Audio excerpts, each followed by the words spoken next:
Hello everyone welcome back to साफ learner श्रेणी दशम पिले आज वीडियो रे तुम वार्षिक परीक्षा रे जो तुम बीजगंत बही जो संभाव्यता चैप्टर अच्छी एथुरु कौन कौन इंपोर्टेंट सब्जेक्ट प्रश्न आसीबो ताको हम एही वीडियो रे आलोचना करिबा। जदि हम पिले माने सिलेबस को देखिबा ते जानि पाइबा जे तुम हाफेली परीक्षा पर मुख्यतः एही चारटा चैप्टर तुम परीक्षा माने चारटा चैप्टर तुम सिलेबस रे अछि। द्विघात समीकरण, संभाव्यता, समांतर प्रगति, सड़क सुरक्षा शिक्षा। आ भितर देख पिला माने एठा अछि संभाव्यता जाको हम प्रोबेबिलिटी चैप्टर बोली कहूचे। आ टोटल बेन तमरो क्वेश्चन पैटर्न तमे देखिबा तमरो बीजगंत बही रु पिला माने 25 मार्क रो सब्जेक्ट क्वेश्चन आसीबो आ ज्यामिति रो आसीबो आ 25 मार्क रो। तो जो बीजगंत बही जो 25 मार्क आसीबो पिला माने सेथरु संभाव्यता रो मध्य निश्चित रूप गोटे 5 मार्क के क्वेश्चन आसीबो। ठीक अछि ना। तो एठा तमे जो देखुथबो जे बीजगंत बही रो देखो एठारे अलजेब्रा रो गोटे क्वेश्चन देला एडे पिला माने दुईटा क्वेश्चन देथिबो ता भितर गोटे लिखिबो एडे मध्य दुईटा देथिबो गोटे लिखिबो एडे मध्य दुईटा देथिबो गोटे लिखिबो एडे मध्य दुईटा देथिबो गोटे लिखिबो इमिति आसीबारे। तो ता भितर निहात बे संभाव्यता मध्य गोटे क्वेश्चन आसीबो। ठीक अछि। तो आज रे वीडियो रे हमें डिस्कस करबा जे संभाव्यता चैप्टर रो कोन कोन प्रश्न आसीबारे। किंतु जो माने ऑलरेडी संभाव्यता चैप्टर को पूरा कंप्लीट कर देइछो आ एथिर तो जानथिबो जे दुईटा अनुशीलनी अछि अनुशीलनी 4A आ 4B जो मानकर ए बी अनुशीलनी आ ए बही भितर एग्जांपल हे जाउछि से माने ए वीडियो को देखि निज समय नष्ट कर नै से माने अन्य चैप्टर किछि पढि परिबो रिवीजन कर परिबो। आ जो मानकर ए पर्यंत ए चैप्टर टी हेनी से माने निश्चित वीडियो आरंभ से शेष पर्यंत देखिबो। ठीक अछि ना। ओके तो चल स्टार्ट करिबा।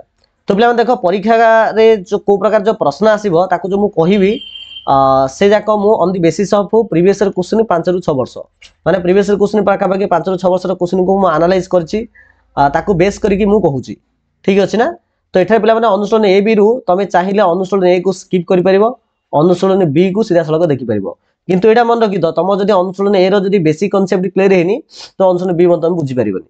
सेति पई टिके चेष्टा कर अति कम रे अनुशीलन ए रो जो बेसिक धारणा गुडी को अछि ताको कवर करिया पे स्पेशली लुडू गोटी आउ कॉइन बुझि पाला ना। कॉइन को थरे टॉस कले कोन आसीबो ना हेड और टेल आसीबो जाको जदि दी थर टॉस करबो त चारटा संभावना आसीबो head head head tail tail head आउ टेल टेल एटा होची चारटा संभावना बा चारटा प्रोबेबिलिटी बा संभाव्यता हम कहि परिबा। सिन जदि मु गोटे लुडू को जदि गडेबी तो 1 2 3 4 5 6 आ भितर जे कोनसी गोटे आसीबो।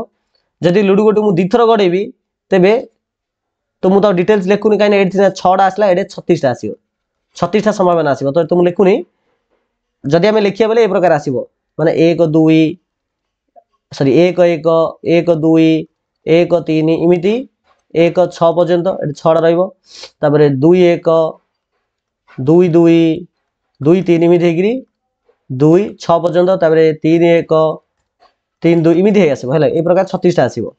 बुझि पालो ना। ए जाकटी बेसिक जिंस टिक आइडिया जदि रखियो बेले तो अनुशीलन बी को तुम जदि पढिबो तो आराम से हे जिवो। ठीक अछि ना। अनुशीलन बी को जदि कवर कर दबो तबे निश्चित रूप तुमरा 5 मार्क के क्वेश्चन बा 5 मार्क पूरा पाछि जिवो जमा भी कटिबार चांस ही नाही। तथापि किछटा इंपोर्टेंट क्वेश्चन मु देइ दोचा भितरु देखो अनुशीलनी 4A आसला 4A को तुम चाहिले स्किप करि परिबो हमें जिबा 4B को जिबा। देखो 4B रो पिला माने उदाहरण 14 टिके भल से देखि देथिबो आउ सीधा पिला तुम जिबो 9 नंबर क्वेश्चन को। ठीक अछि। 9 नंबर क्वेश्चन जो देला तुम गोटे मुद्रा को दी थर टच करा गले तापरे ए सब क्वेश्चन जाको पचारछि। ठीक अछि। आ क्वेश्चन 10 देखो गोटे मुद्रा को तुम जे 3 थर टच करियो गोटे मुद्रा को थरे टच कले प्रोबेबिलिटी रहउछि 2 दी थर टच कले 4 3 थर टच कले 8। ठीक अछि ना। तो सेही हिसाब रे ए जगह आंसर कोन आसीबो ता देखिबो। आ क्वेश्चन नंबर 11 देखो 11 देला गोटे लुडू गोटू जो दी थर टच करबा तो प्रोबेबिलिटी 36 रहउछि नै कि बा सैंपल स्पेस 36 रहउछि। तो गोटे तो संख्या दुटर जोगफल 6 6 रो अर्थ जो देखो 1 5 मिसले 6 हे परिबो आ गोटे तो कोटा ना 2 4 हे परिबो आ गोटे आसला 3 3 हे परिबो आ गोटे आसला 4 2 हे परिबो आ गोटे हला 5 हे परिबो।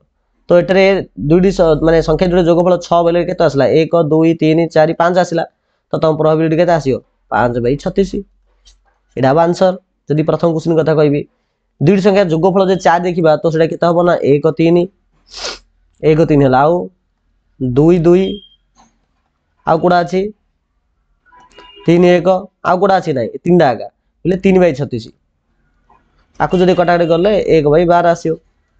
तो इमिति पिला माने 11 नंबर क्वेश्चन दा तो 11 नंबर क्वेश्चन 10 नंबर क्वेश्चन और 9 नंबर क्वेश्चन तो अनुशीलन बी रो 9 10 11 तीनटा क्वेश्चन तुम जब प्रैक्टिस कर दौच ता सहित यार क्वेश्चन नंबर 16 ये चारटा क्वेश्चन तुम जब प्रैक्टिस कर दौच पिला माने तुमको यही चैप्टर रु कहीं मार्क काटि पारिबो नाही परीक्षा जदी आसियो बोले ठीक अछि निश्चित रूपे 3 नंबर प्रैक्टिस कर देथिबो ओके तो यार परत वीडियो पिला माने यार जो नेक्स्ट चैप्टर अछि जो परिसंख्यान ताको मते हम भल से प्रैक्टिस करिवा प्रैक्टिस कोन इंपोर्टेंट क्वेश्चन गुडी हम डिस्कस करिवा तो वीडियो किपरि लागला निहार समस्त कमेंट सेक्शन कमेंट्स करिवो भल लागले निहार चैनल को सब्सक्राइब करिवो थैंक यू सो मच।